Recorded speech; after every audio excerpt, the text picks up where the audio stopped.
Northern coalfields limited कोयला उत्पादन में भारत की अग्रणी कंपनी होने के साथ ही समाज के प्रति अपनी जिम्मेदारियों को भी बखूबी निभा रही है।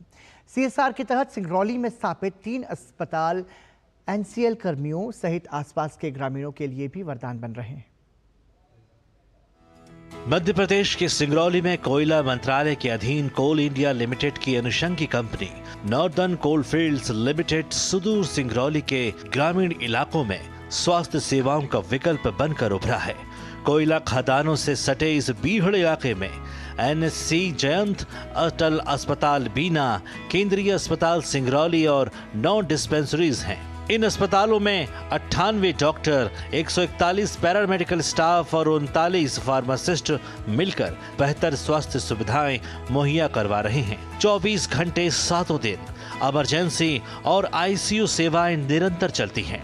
सिंगरौली सहित उत्तर प्रदेश के सोनभद्र इलाके के लोग भी यहां स्वास्थ्य सेवाएं हासिल करने के लिए पहुंचते हैं। 250 किलोमीटर के इलाके में एनसीएल के स्थापित अस्पताल तकरीबन 3 लाख से ज्यादा मरीजों को देखते हैं। इस पूरे एरिया का ये एकमात्र ऐसा अस्पताल है 200 किलोमीटर रेडियस में जहां पे हम सारी स्पेशलिटी सर्विस को मरीजों को प्रदान करते हैं। हमारे यहाँ पे इस अस्पताल में जितने एम्प्लॉयज़ हैं, उनके डिपेंडेंट्स हैं, रिटायर्ड एम्प्लॉयज़ हैं, यहाँ पे जो प्राइवेट पेशेंट्स रहते हैं, उन सबको हम यहाँ पे चिकित्सा सेवाएं प्रदान करते हैं। ऑन एन एवरेज देखा जाए तो यहाँ की जितनी पॉपुलेशन है सब मिला के 15 से 16 लाख पॉपुलेशन को हम यहाँ पे केटर करते हैं। सिंगरौली में कोयला खदानों के बीच एनएससी जयंत अस्पताल 150 बेड का एकमात्र मल्टी स्पेशलिटी अस्पताल है। यह अस्पताल मध्य प्रदेश के सिद्धि, रीवा और यूपी के सोनभद्र जिले के लोगों के लिए जीवन की नई आशा बनकर उभरा है।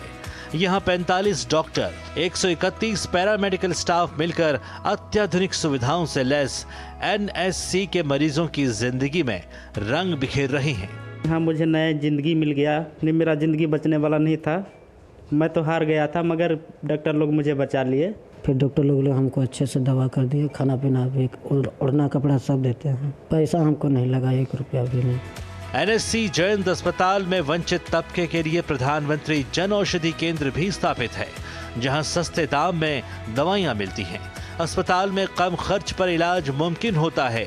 एनसीएल देश में कोयला उत्पादन की रीढ़ है, तो वहीं सीएसआर के तहत बनाए गए ये अस्पताल गरीब कमजोर तबके के लिए लाइफलाइन है। सिंगरौली के इस तमाम इलाकों में 200 किलोमीटर तक कोई हॉस्पिटल नहीं है और ऐसे में मरीजों को निर्भर रहना पड़ता है एनसीएल के इस हॉस्पिटल में, जो उनकी ज़िंदगी के लिए सबसे महत्वपूर्ण है।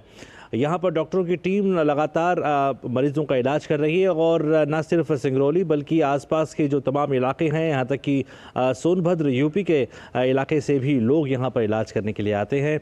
और एक तरीके से कहा जाए तो मेडिकल के लिए यहाँ पर एक लाइफलाइन बनकर ये हॉस्पिटल जो है वो उभर रहा है। कैमरामैन मनमोहन सिंह के साथ चंद्रशेखर, डीडी न्यूज़, सिंगरौली। भारत को नारकोटिक ड्रग्स आयोग यानी कि सीएनडी के 68वें सत्र की अध्यक्षता के लिए चुना गया है। ये भारत के लिए एक बड़ी उपलब्धि है। वियना में संयुक्त राष्ट्र में भारत के स्थायी प्रतिनिधि शंभू एस कुमारन ने आधिकारिक तौर पर सीएनडी की अध्यक्षता संभाली। सीएनडी संयुक्त राष्ट्र की नशीली दवाओं से संबंधित मामलों पर प्रमुख नीति निर्माण संस्था है। इसका काम वैश्विक नशीली दवाओं के रुझानों की निगरानी करना, संतुलित नीतियां बनाने में सदस्य देशों का समर्थन करना और प्रमुख अंतर्राष्ट्रीय नशीली दवाओं के सम्मेलनों के कार्यान्वयन की देखरेख करना है। यह पहली बार है जब भारत को इस महत्वपूर्ण संयुक्त राष्ट्र संस्था की अध्यक्षता के लिए नामित किया गया है। यह वैश्विक मंच पर भारत की बढ़ती नेतृत्व भूमिका और स्थापित बहुपक्षीय तंत्रों के माध्यम से अंतर्राष्ट्रीय मुद्दों को संबोधित करने की उसकी प्रतिबद्धता को दर्शाता है।